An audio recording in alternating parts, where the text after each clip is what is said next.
نبی پاک علیہ الصلاۃ والسلام کے جو پاک باز صحابہ ہیں، ان کی زندگی کو اگر دیکھا جائے تو ان کی زندگی میں یہ دونوں چیزیں یعنی محبت الہی اور خشیت الہی بدرجہ اتم پائی جاتی تھی۔ وہ اللہ کی محبت میں اتنے سرشار تھے، اللہ کی محبت میں وہ ایسے فدا تھے، اللہ کی محبت کے جام کو وہ اس طرح پیے ہوئے تھے کہ ایک بال کے برابر بھی وہ اللہ کے حکم کے خلاف کسی کام کو کرنا گوارا نہ کرتے تھے۔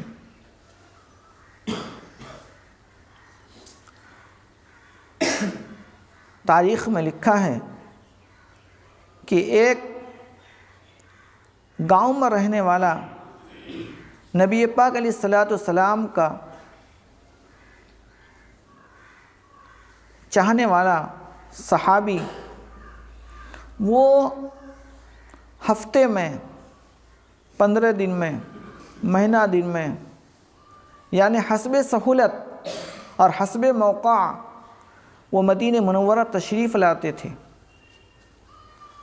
اور مدینہ تشریف لانے کے بعد وہ پوچھا کرتے تھے کہ اللہ تبارک تعالیٰ کا کون سا حکم نازل ہوا ہے، اللہ تعالیٰ کی طرف سے کون سی آیت نازل ہوئی ہے، یا نبی پاک علیہ السلام نے کون سی نئی بات بیان فرمائی ہے۔ چنانچہ جو آیتیں ان کو ملتی تھیں یا جو اللہ کا پیغام انہیں ملتا تھا یا اللہ کے نبی کی جو باتیں انہیں نئی سنائی جاتی تھی، وہ اسے یاد کرتا تھا اور یاد کر کے پھر اس کے مطابق وہ عمل کرنے کی کوشش کرتا تھا۔ ایک موقع پر وہ مدینہ منورہ تشریف لایا اور پوچھا کہ اس مرتبہ اللہ کی طرف سے کیا حکم آیا ہے، کیا آیتیں اتری ہیں۔ ایک صحابی رسول نے کہا کہ اس مرتبہ اللہ تبارک تعالیٰ کی طرف سے ایک آیت اتری ہے جس آیت میں اللہ تبارک و تعالیٰ قسم کھا کر کہتا ہے کہ اے ایمان والو، تمہارے رزق کا ذمہ دار میں ہوں، میں تمہیں رزق دینے والا ہوں۔ وہ صحابی رسول اس پیغام الہی کو سن کر جھنجھلا گئے،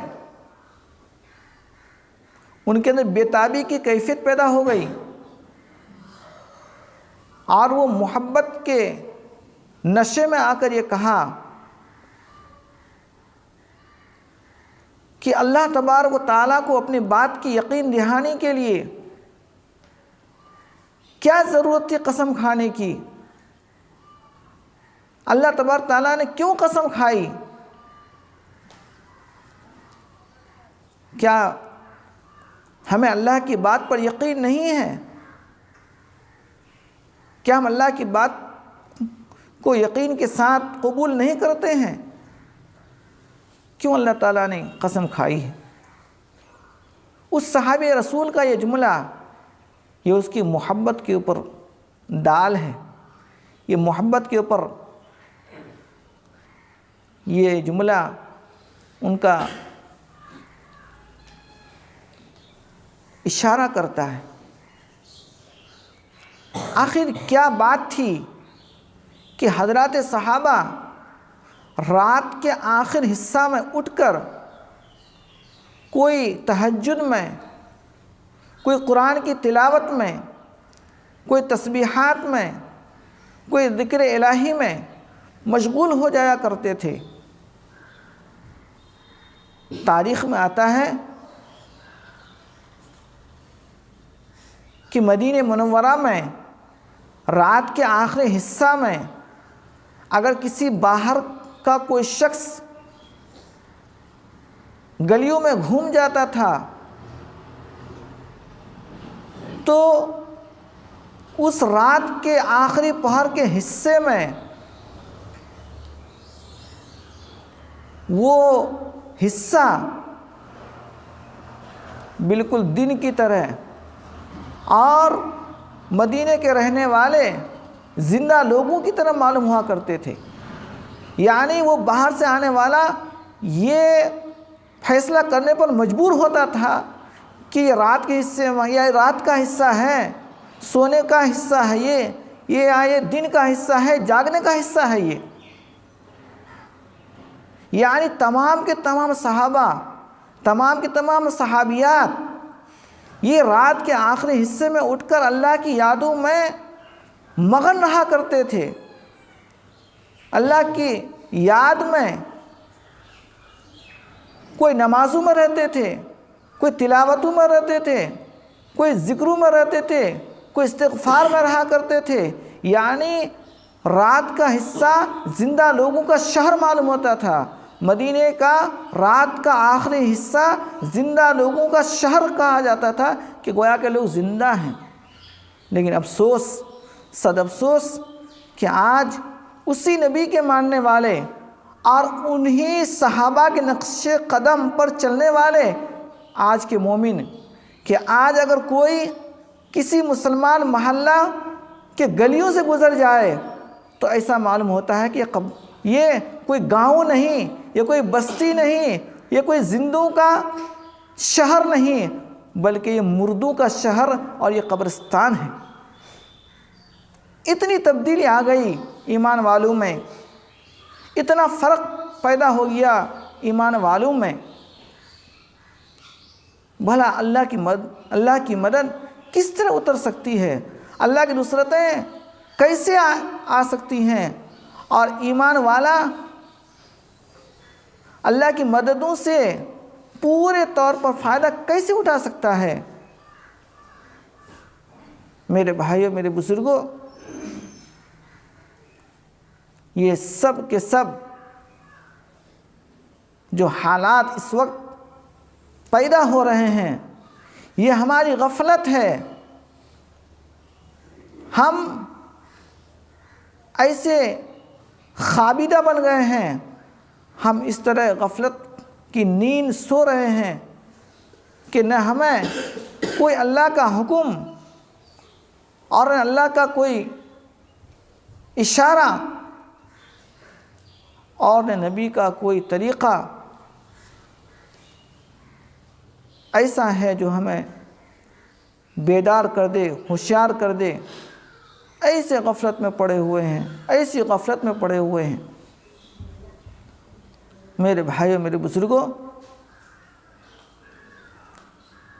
اپنی زندگی کی کیفیت، اپنی زندگی کی حالت اور دل کی کیفیت اس وقت تک نہیں بدل سکتی ہے، اس وقت تک نہیں بدل سکتی ہے جب تک کہ ہم اپنی زندگی کو بدلنے کے لیے، اپنے حالات کو بدلنے کے لیے اور اپنی دلی کیفیات میں تبدیلی کرنے کے لیے خود آگے نہ بڑھیں، خود فکر نہ کریں۔